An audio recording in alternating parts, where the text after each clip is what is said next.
Welcome back into the GSMC Sports Podcast as we are continuing to reflect on some of the biggest moves and news that broke yesterday afternoon during the first day of free agency. And of course, the biggest story was that Paul George is leaving in free agency, leaving the Clippers and his hometown of LA to go across the country to the Philadelphia 76ers to unite with Joel Embiid and Tyrese Maxey. So just to recap a little bit, the rift between Paul George and the Clippers organization came because Paul George wanted a fourth year attached to whatever contract he signed, and the Clippers weren't willing to do that because they didn't want to have so much of their salary cap wrapped up in George, Kawhi Leonard, James Harden, and others who are headed into their late 30s. And Paul George ends up getting that fourth year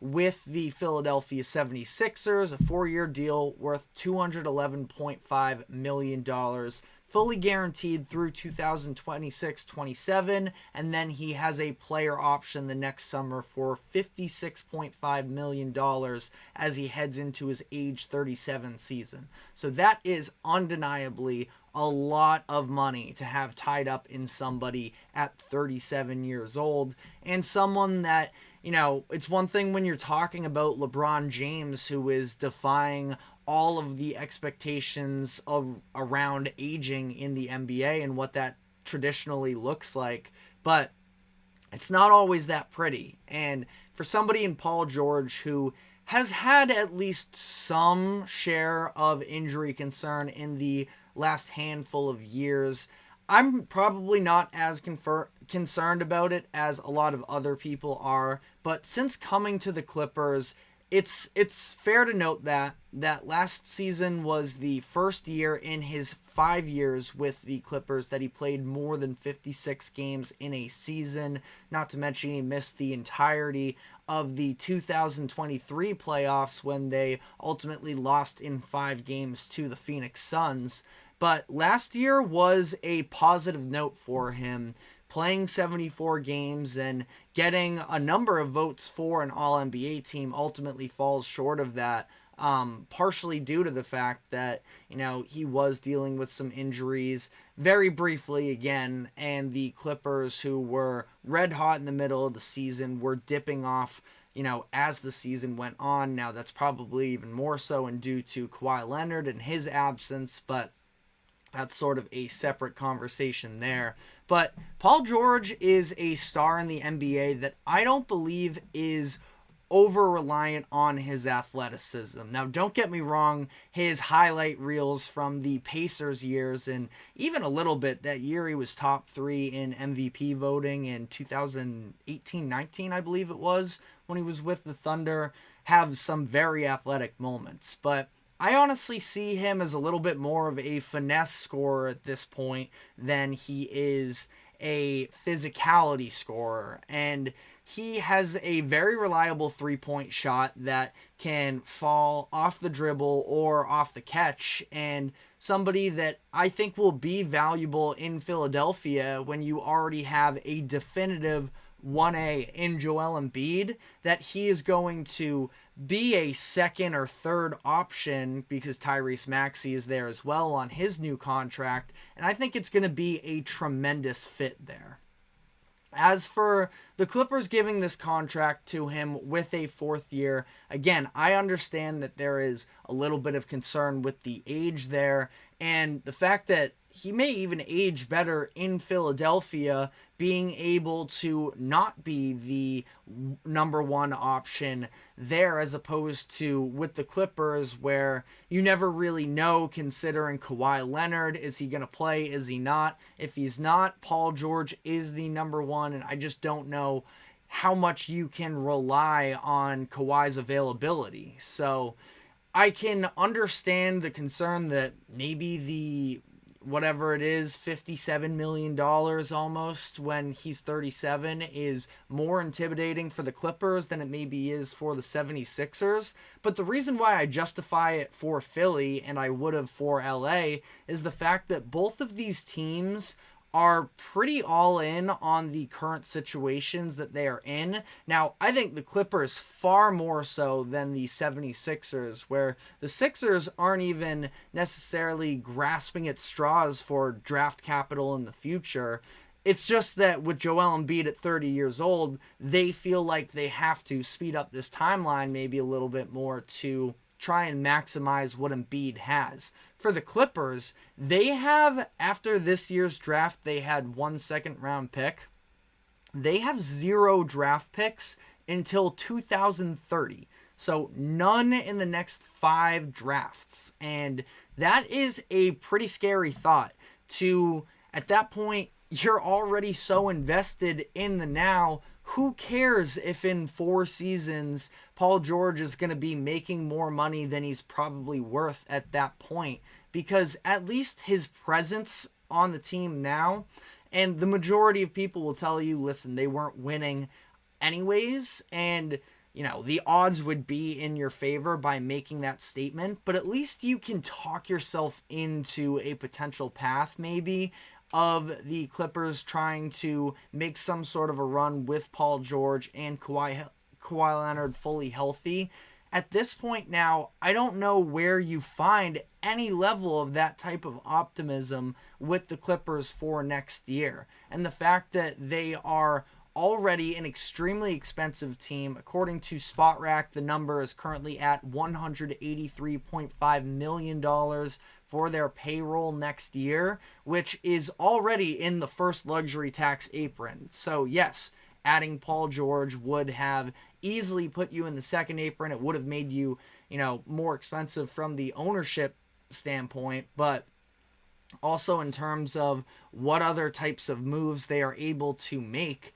But I don't know if there are moves out there anyways as things currently stand for them now, where we've seen them sign Derrick Jones Jr., which isn't a bad pickup there. They brought back Nick Batum, who they had previously traded in order to receive James Harden at the beginning of last season, and they added Mo Bamba. Some fine additions there. I mean, the reality is, Derrick Jones Jr. and Nick Batum can give you rotational minutes. Maybe Mo Bamba can be a big off the bench for you.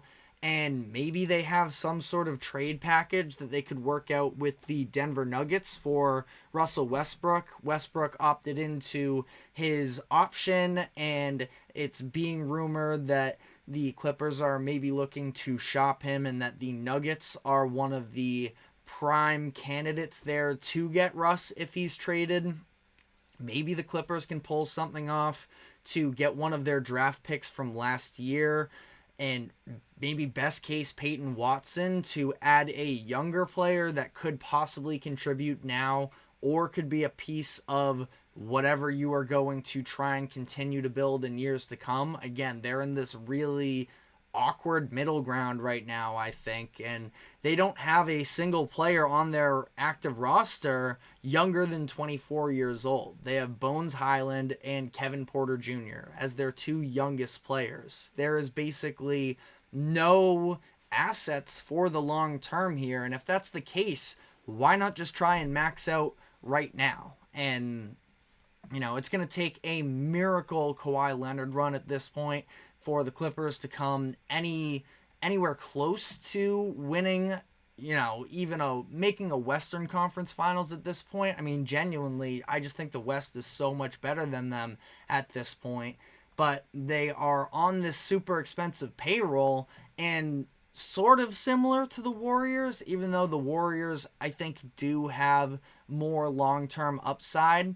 What's the point of this for the Clippers? And unfortunately, I think the answer is for them to just try and manufacture whatever level of interest that they possibly can as the franchise just invested in their own arena and that they're trying to make a name for themselves outside of the Lakers.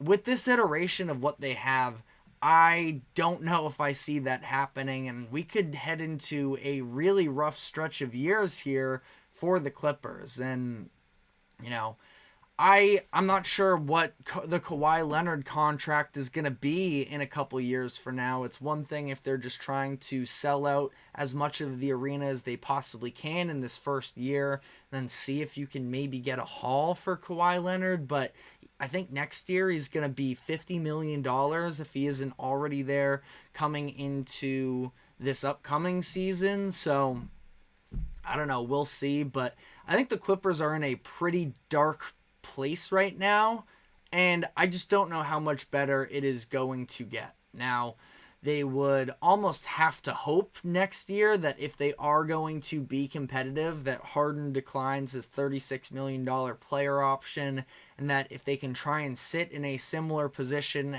as where the 76ers were this past offseason, where they try and position themselves to find the next disgruntled star and pull them away in free agency. I don't have the list of names that are necessarily going to be free agents next year, but let's say things don't work out in Cleveland, or, God forbid something crazy happens with the Bucks. We all know that for years now, the national media has been trying to pull Giannis away from Milwaukee. I'm definitely not associating with that idea necessarily, but at least the idea of, we just saw the Bucks have a really weird offseason and we still haven't seen them do anything, which is probably something we're going to get to in the show in the next couple of days. But they have been doing nothing in free agency so far. So if Giannis were to have if the Bucks more so were to have another season where they come short of